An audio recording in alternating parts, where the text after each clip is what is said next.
Salam dan bahagia. Ibu dan Bapak Guru, selamat datang di modul Mendidik dan Mengajar. Modul ini terdiri dari beberapa materi yang akan kita pelajari bersama.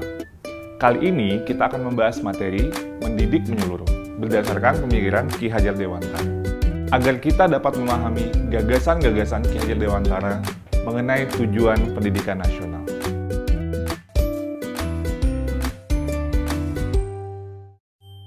Ibu dan Bapak Guru, pemahaman terhadap kata pendidikan dan pengajaran kadang masih membingungkan.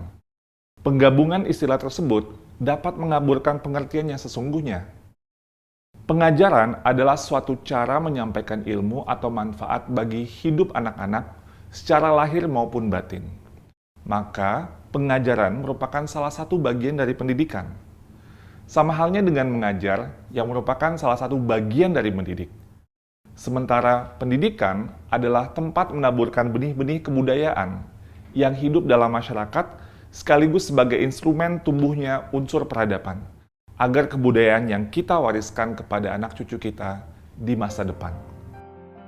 Ki Hajar Dewantara mendefinisikan pendidikan sebagai tuntunan, yaitu tuntunan dalam hidup tumbuhnya murid. Maka, mendidik adalah menuntun segala kodrat yang ada pada murid, agar mereka dapat mencapai keselamatan dan kebahagiaan yang setinggi-tingginya, baik itu sebagai manusia maupun sebagai anggota masyarakat. Ibu dan Bapak Guru, murid diciptakan sebagai makhluk yang memiliki kodrat untuk mereka hidup dan tumbuh. Pendidik tidak dapat menentukan dan berkehendak akan hidup tumbuhnya murid. Yang bisa pendidik lakukan adalah menuntun tumbuh atau hidupnya kekuatan-kekuatan itu dengan mengerahkan segala daya upaya untuk memajukan perkembangan budi pekerti, pikiran, dan jasmani murid, agar dapat memperbaiki perilakunya, bukan dasar hidup dan tumbuhnya itu. Layaknya seorang petani yang menanam padi, ia hanya dapat menuntun tumbuhnya padi, mengusahakan kondisi yang terbaik agar padi dapat tumbuh sesuai dengan kodratnya. Petani mungkin dapat memperbaiki keadaan tanaman padinya, atau bahkan menghasilkan tanaman padi yang lebih besar daripada tanaman padi yang tidak dipelihara. Bagaimanapun, ikhtiar yang terbaik yang dilakukan oleh petani untuk tumbuhnya padi tidak akan dapat membuat tanaman padi itu tumbuh menjadi tanaman jagung atau tanaman lainnya.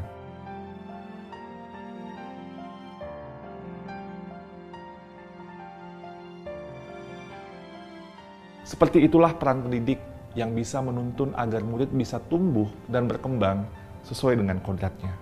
Pendidikan tidak hanya berbentuk pengajaran yang memberikan pengetahuan kepada murid, tapi juga mendidik keterampilan berpikir, mengembangkan kecerdasan batin, dan pada akhirnya murid dapat melancarkan hidup untuk mencapai keselamatan dan kebahagiaan.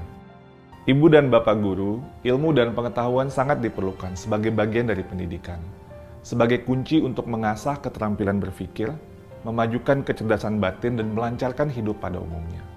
Oleh karenanya, pendidikan pikiran atau intelektual murid sebaiknya dibangun setinggi-tingginya, seluas-luasnya, dan selebar-lebarnya, agar murid dapat mewujudkan peri kehidupan lahir dan batin dengan sebaik-baiknya. Sebagai pendidik, kita perlu cermat dalam menempatkan pendidikan pikiran murid sesuai dengan konteks pendidikan nasional berdasarkan garis-garis bangsanya, atau kultural nasional yang akan melengkapi, mempertajam, dan memperkaya pendidikan keterampilan berpikir murid.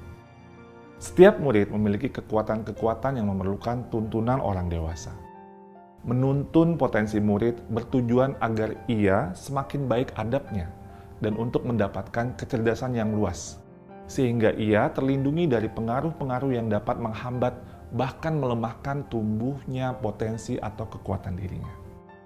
Ada murid yang tidak memiliki kesempatan mendapatkan tuntunan yang baik, sehingga ia cenderung tidak dapat menumbuhkan dan mengembangkan kekuatan atau potensinya dengan maksimal. Ada juga murid yang mendapatkan tuntunan dengan baik, namun kekuatan atau potensinya tidak dapat tumbuh atau berkembang karena adanya pengaruh-pengaruh yang membatasi tumbuh kembangnya potensi yang ia miliki. Sebagai orang dewasa, kita dapat berupaya membangun dan menjaga suasana lingkungan yang kondusif, agar setiap murid dapat tumbuh dan berkembang sesuai dengan kodratnya. Seumpama dua garis yang saling tarik-menarik dan saling mempengaruhi, yang pada akhirnya berujung menjadi satu.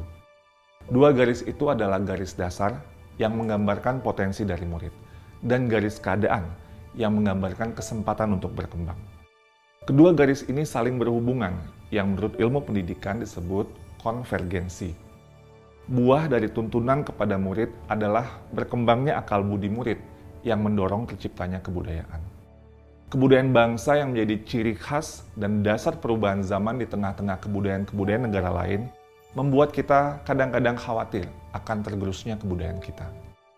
Meskipun adat istiadat atau kebiasaan di masyarakat berubah karena akal budi manusia juga berkembang, kebudayaan bangsa Indonesia akan tetap ada, menjadi pilar utama dalam memajukan pendidikan nasional. Contohnya, kebudayaan gotong royong, membersihkan dan menghias kelas, serta sekolah yang melibatkan murid dapat menumbuhkan karakter dan kecakapan sosial emosional. Guru dapat memberikan praktek pembelajaran yang mengembangkan kerjasama, empati, menghargai sesama, dan berkontribusi sosial kepada sesama. Sehingga murid dapat menemukan dan terbekali dengan kebudayaan-kebudayaan bangsa yang jika terus-menerus ditumbuhkan, maka kebudayaan bangsa akan semakin kuat dan tentu saja akan membantu murid atas kehidupan dan penghidupannya. Dan yang paling utama dan yang paling penting yang dapat membantu keberlangsungan hidup sebagai bangsa Indonesia. Lalu, bagaimana dengan pembelajaran di kelas kita saat ini?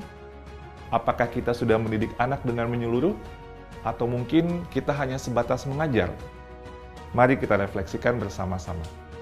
Salam dan bahagia, Ibu Bapak Guru hebat!